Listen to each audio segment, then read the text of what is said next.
ilikuwa imetoka kwa ajili ya kwenda matembezi ya mwisho wa wiki, na hii Utlatul Usbu, familia ilikwenda kutembea katika fuko ya bahari. Sasa baada ya kufika huko, wakafanya michezo mbalimbali, wakala vyakula. Sasa ukafika muda, istadhana alwaladu abahu, mtoto mmoja wa kiume akamuomba ruhusa baba yake, liyasbiha fi ma'i al-bahri, aende akaogelee katika maji ya bahari.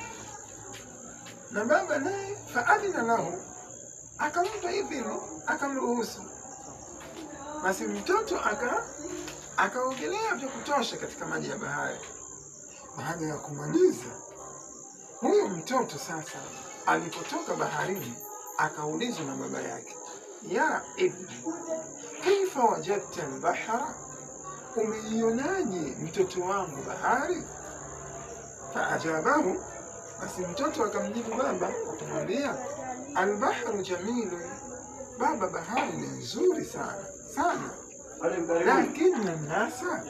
lakini watu ramau fihi milha, wametia ndani ya hiyo bahari chumvi. Mbona kumwambia baba bahari ni nzuri sana, lakini tatizo la bahari ni kwamba watu wametia ndani yake chumvi.